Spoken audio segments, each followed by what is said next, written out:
Alright, hey YouTube, what's up? Welcome back to another episode of Jazzy Time with your host, Bailey. How's it going, everybody?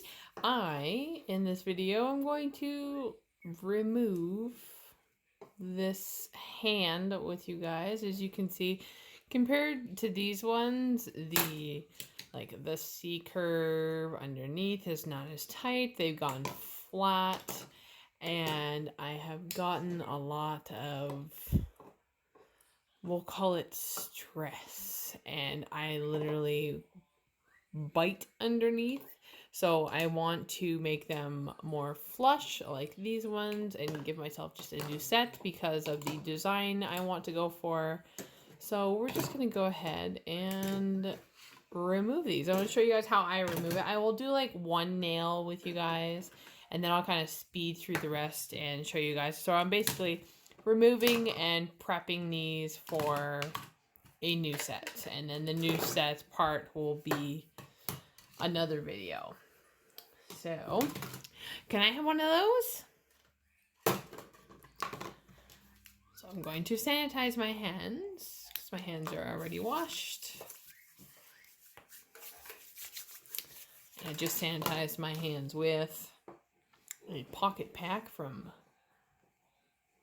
Bath and Body Works called Beautiful Day. Smells so delicious. Alright, I have a medium coarse arbor band on my e-file. And, oh, I don't need that one, bud. And I don't know if you guys will be able to hear me over the fan, but I have my dust extractor turned on. And because I'm right-handed, my e-file is in forward, so it's spinning this way when it's in forward. So, let's do my thumb. So when I am taking down nails, it's harder to do on myself, but I look underneath first to see if, like, my hyponychium is forward or not, and it's not. So I'm going to take it basically right down to where my natural nail is, because I'll be shaping that after. So I have it on maybe, I don't know how many RPMs. Mine is just like a level gauge. I'm at about halfway between max and medium. And I don't stay on the tip for too long when I'm taking down length like this. I'll zoom in here a little bit. So like I'll hit the tip, push, and drag off the top. If I'm doing this on a client like I just did recently, I would use a much toothier bit. So I would use like, let's see which one. This gold one in here, I would use that one on a client. Oh, no, you don't, mister. I'm not throwing all those back in again. So there we go. So I have that all the way down, basically, to like a working length nail. And I'm going to round my corners here. And then I'm going to take my length down. Or sorry, take the thickness down. You don't want to touch the natural nail when you're using this speed, especially.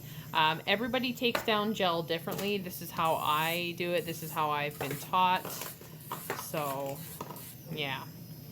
So I basically go and take off. I'm just touching the gel. I'm always making sure I'm moving my e-file. Don't stay in one place too long because you can create heat friction and you can burn yourself or your client, depending on who you're doing this on. It's always important to learn your machine and also respect your machine too, because even if you think you know what you're doing, you can still hurt yourself. So I go right up to the edge, basically, before my son is having a good time here. So I go right up, and I don't take all of that off. Like, see, I haven't touched my natural nail that's showing. And then I just go back and forth.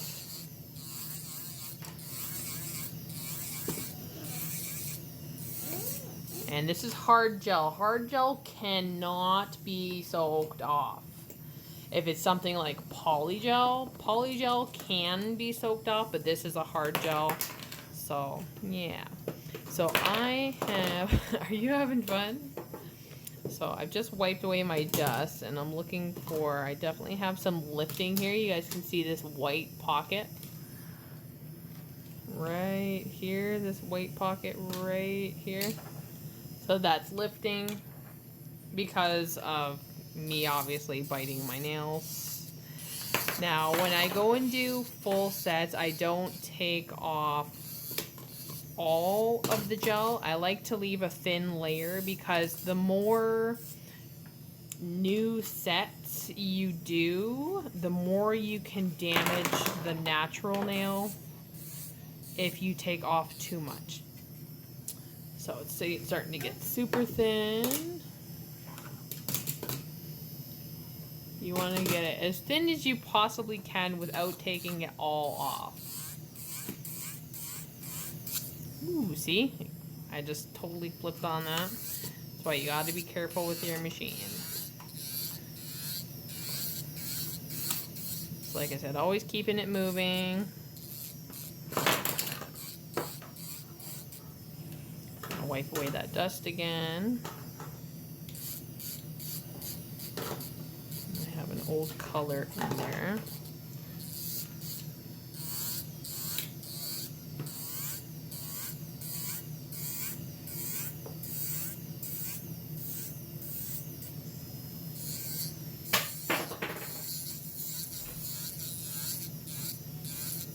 As thin as possible, because when I do my extension, I don't want to have too much extra thickness, because I'm actually doing a it's called like a capsule where you do glitter inside the nail before you build the structure. So now that that is thin the way I want it, and my kid is just having a great old time here dumping stuff all over the place. So now that that's thin, like it's almost right onto my natural nail. Super thin, but it's still there. So I'm going to turn my speed all the way down on my Dremel now. And I am going to like tickle touch. So tickle, tickle, tickle, tickle around the sides to get any lifting. Also getting off the rest of that color. And then I will go very smooth and slow. Remember, don't keep your drill in one spot. 2, just take off the natural shine on the natural nail. You don't want to take off too much of the natural nail, because if you take off too much of that, you won't get proper bonding. Alright, so I'm going to wipe this, have a peek. And now you can see when I blow on this and it dries, there's no white line. Oh, sorry. There's no white line left there from that lifted area. So that means when there's no white line there, that means that I've gotten all the lifting out of there. And that's good, just like that. So I'm going to go ahead and do the other 4 nails just like that, and then I'll come back to you guys at the next step.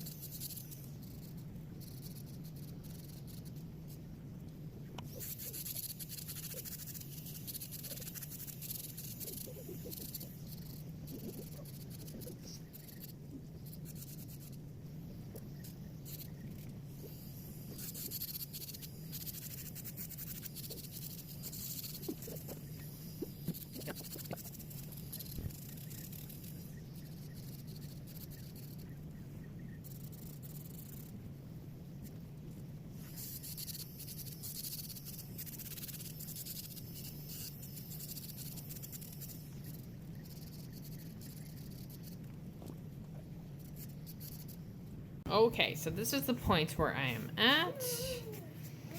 So one, so I rounded my corners with my e-file on my thumb, but I didn't do that on my fingers because, especially on my ring finger, I'll show you once I clean it out here. I have an extended hyponychium on my ring finger, so, and a little bit here on my middle finger and a tad on my pinky. Not so much on my index, but I wanted to make sure I wasn't going to clip those with the e-file. So now I'm gonna wipe away my dust, and I'm going to take a 180 grit file, and I'm going to round off my corners wherever, like this one's been all bit up, and I just have stress. And when I stress, I know it's gross, but I put my fingers in my mouth and I end up chewing my lovely grown fingernails off the underside of my extensions, and it just looks bad. So I am rounding the corners because because a form will fit nicer on a rounded corner versus a square. So I'm basically prepping my free edge, keep checking underneath to make sure that I don't catch that extended hyponychium of mine. And also too, I find when my nails go flat the way they did, I often get little, I don't know if you guys can see, I'm going to try and get the focus. See that little hitch there? So that means where I filed, I've kind of over filed, and then my natural nail is growing, and I want my sidewall to come off this lower spot, not this higher spot. So we're basically just correcting everything to make it look proper. It's nice to have a little bit of a free edge for your nail form. That way you're not completely struggling and spending all your time cutting and all that. And I have to be really careful on this finger because, like I said, I have a extended hyponychium from growing my nails for the last 2 years. And that happens over time. The longer you wear your nails, the more your hyponychium in your nail bed just kind of trains itself to, you know, just sort of be one with the rest of the nail. So this one's always a little longer. Same with my pinky. And then doing this also, I can kind of get underneath that little hitch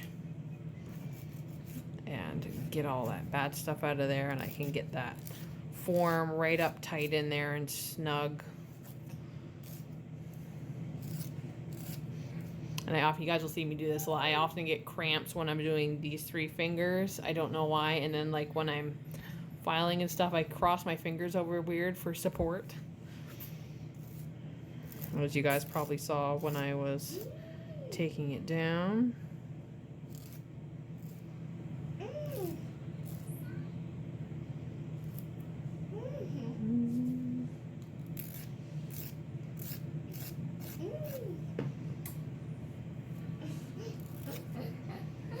And also, I also get a lot of questions about like nail sizes. So when you look at mine, especially now that the free edges are kind of done, my middle finger is very wide compared to my other nails. So I can get like a nice, it's almost like these ones are nicer, and then this one's just kind of wide and wonky out there. Everybody's nails are different sizes, so they're never going to be like 100% perfect. Just so that you guys know, because I get that off. No, why does this finger look different than this one? That's because this one's wider or whatnot, right? All right, so I've done that part. Now I'm going to switch out my arbor band, and I'm going to pick a cuticle bit and pop that in here. And now I'm going to, I would say do, I don't know, I'm just a little higher than like low. So I'm not this isn't spinning very fast, like it's not hurting me or anything. So I'm in forward, and forward the e-file spins this way. So I'm going to exfoliate my cuticles on the right side of either one of my fingers. And I'm just gently pushing back my eponychium as I'm doing that. That gets rid of any dead skin that's grown on that natural nail. You're not affecting the natural nail. And I go from the middle down the sides, and I just lightly push. And I'll go up onto the skin a little bit and help exfoliate that away.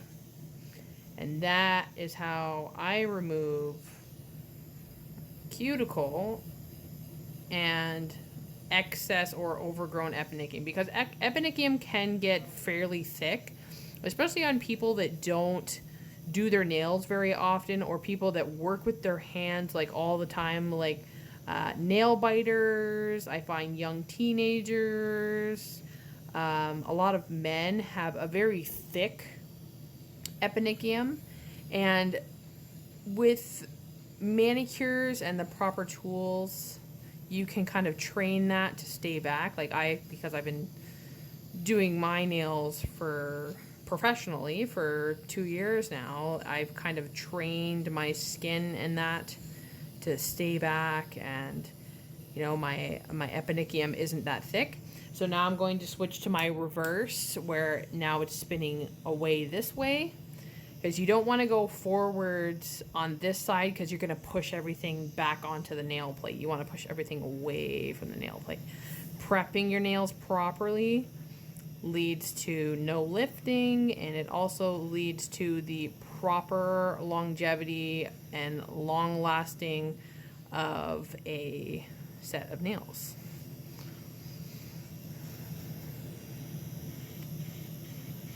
Can just push it back, and you can see all that extra skin coming up. I do get a lot of cuticle when my nails start to grow out. And you also have to be careful with these too, because yes, they are metal bits, yes, they're meant for this, but you can still easily hurt somebody. You can still rub too much in one area and cause someone to bleed. You just have to be very wary and respect your machine, respect your bits, because bits are made of metal. Some are ceramic, but just respect your tools, and your tools will work well for you.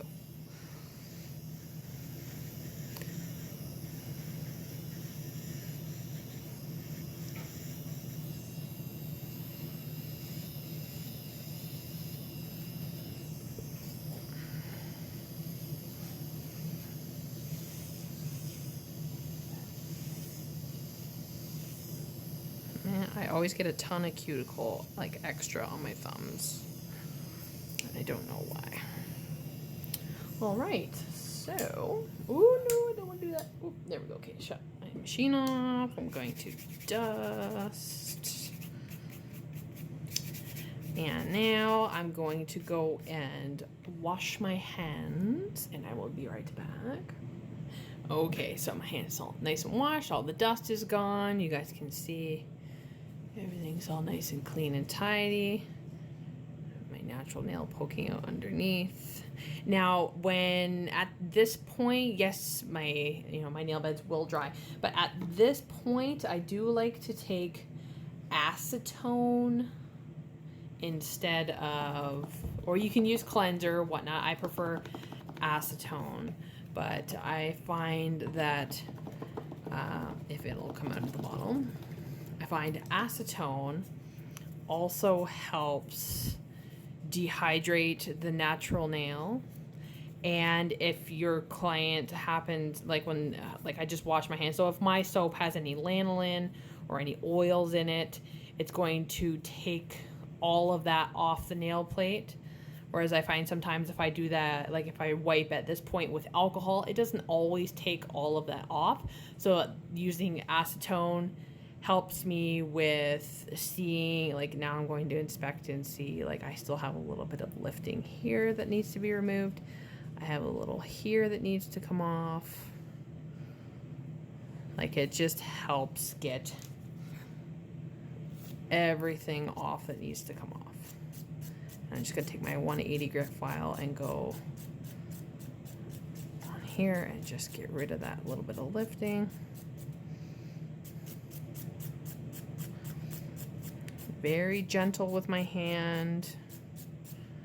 I'm not putting any pressure on the file. I'm letting the file do the work for me. Again with my acetone. Just a little more. Yeah, when you see lifting in a nail, you don't want to see that little white mark there. You don't want to see any white. You want like a perfect, well, not perfect, but you want to see like more of the nail bed instead of that kind of white shadowy part. Because at this point, me putting gel on, if there's any moisture or anything under there, that can cause a brown mark, that can cause bacteria to grow under there, and we don't want that. I'm always blowing on the nails to make them dry faster. There, so I am happy with those. So those are now ready to be sculpted on. All right, so I hope you guys enjoyed that. I'm going to do the next part and the art in that in either part 2, or I might break it down into part 3. But I hope you guys enjoyed that removing video with a few tips and tricks. Like I said, like I didn't remove everything, but I got it down super thin so that it's not going to compromise the next set. Like you want to get it down paper thin. I don't believe in taking all of it off. I believe in doing a new set once a year. And by doing a new set once a year, that's okay, because the more you take a full set off, the more damage you're going to do to the natural nail.